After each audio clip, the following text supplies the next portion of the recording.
Nasunog ang mahigit 40 bahay sa Zamboanga City. Isa ang sugatan. Inilikas naman ang nasa 50 pamilyang apektado. Ayon sa Bureau of Fire Protection, mahigit 1 milyong piso ang halaga ng pinsala ng sunog na iniimbestigahan pa ang sanhi.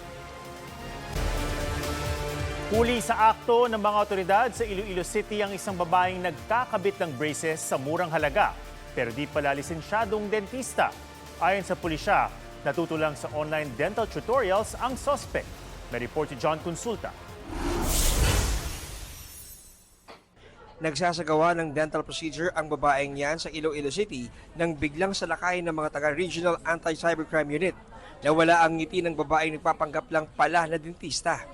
May karapatan ka na pumili ng sarili mong abogado? Walang klinik at nag-ooperate lang sa sariling bahay ang 22 taong gulang na suspect. Ang alok niya online, teeth whitening, pagpapapustiso at 3,000 pesos na halaga ng pagpapakabit ng braces. Pero lahat din yan, ayon sa mga otoridad, sa online niya lang din natutuhan. Yung pamangkot namon kung diin siya kabalo magkabit sa mga brace. Siling niya na kita niya lang sa iban o kung search niya lang siguro sa YouTube. Walang pahayag sa media ang suspect pero ayon sa pulisya, umamin sa kanila ang suspect na alam niyang illegal ang kanyang ginagawa. Nakakulong na siya at nakaharap sa reklamong paglabag sa Philippine Dental Act of 2007 at Cybercrime Prevention Act of 2012. Babala ng Philippine Dental Association, peligroso ang pagtangkilik sa mga hindi lehitimong dentista. Kahit nga araw mga lisensyadong dentista, kailangan kumuha ng orthodontic certification para makapaglagay ng braces. Hindi tungod kay barato, effective kag safe, no? Hindi na siya accessory ang braces. Pwede maka-cause nga maghululag tanan mga ngipon and worst case scenario, pwede mataktak ang ngipon. John Consulta, GMA News. 3 ang sugatan sa banggaan ng tricycle at motorsiklo sa Pontevedra, Capiz. Patawid ng kalsada ang motorsiklo ng masalpok ng tricycle. Sugatan ng rider at 2 pasahero ng tricycle. Hawak na ng pulisya ang driver. Sa Lanao del Norte, dead on arrival sa ospital ang isang rider matapos mabangga ng kotse.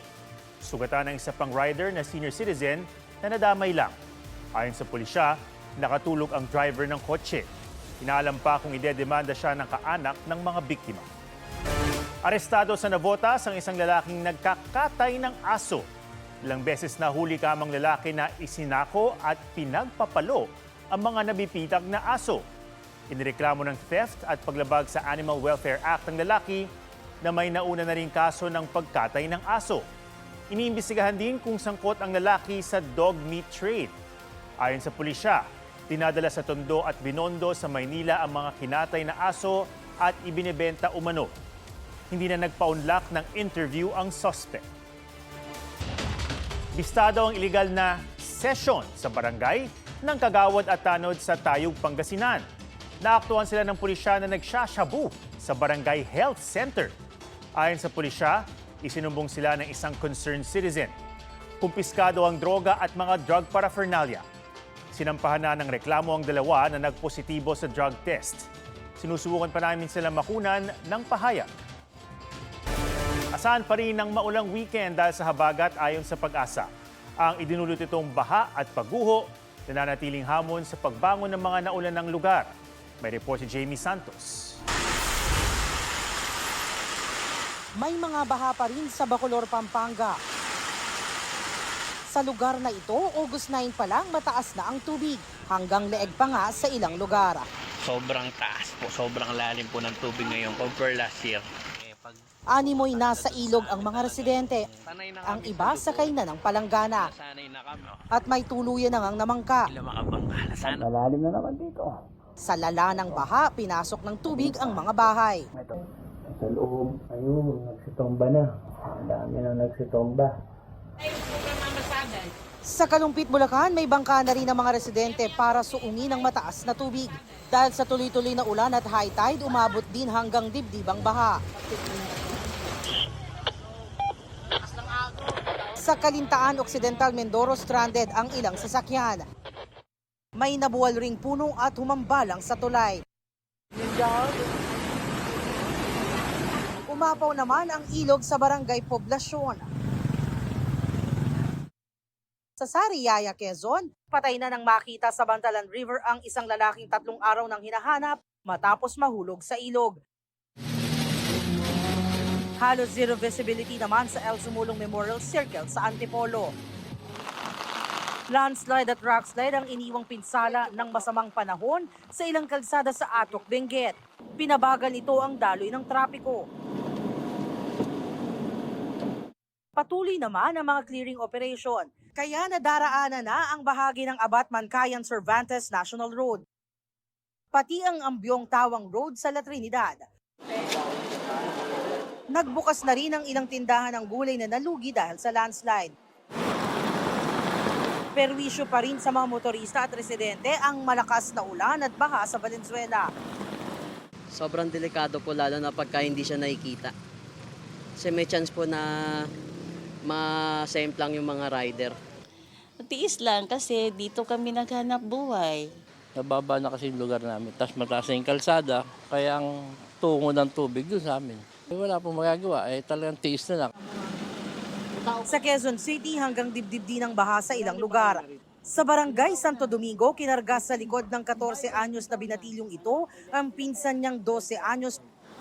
Tuloy-tuloy naman ang paglilinis sa mga drainage para humupa ang baha. Madaling bumababa yung tubig kapag natanggalan na namin ng mga basura. Jamie Santos, GMA News. Bukod sa Pilipinas, pinerwisyo rin ng matinding ulan at baha ang probinsya ng Chiba sa Japan. 8 ang nasawi at libo-libo ang stranded dahil sa paralisadong transportasyon.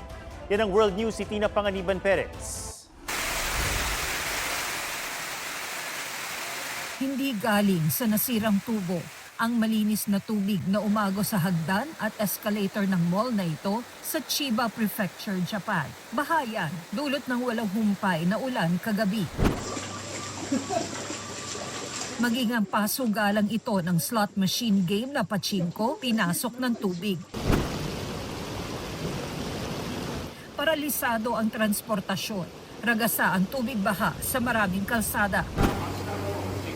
Hindi rin makabiyahe ang mga tren sa lakas ng ulan. Maraming commuter ang stranded sa mga train station para magpatila ng ulan. Huminto rin ang biyahe ng tren at bus sa Narita Airport na pangunahing international airport ng Japan. Ayon sa tagapagsalita ng paliparan, nasa 7,000 pasahero ang stranded. Marami sa kanila kanya-kanyang latag at hanap ng pwestong matutulugan. Hanggang ngayong araw, lubog sa baha ang maraming bahay at mga sasakyan sa Chiba. Hindi bababa sa 8 ang naiulat na nasawi. Binaha ang isang power substation, kaya mahigit 20,000 tirahan ang nawala ng kuryente.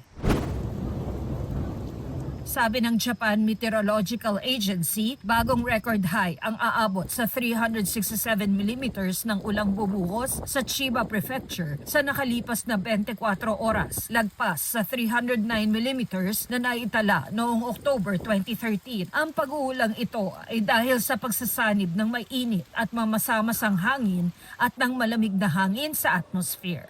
Tina Panganiban Perez, GMA News.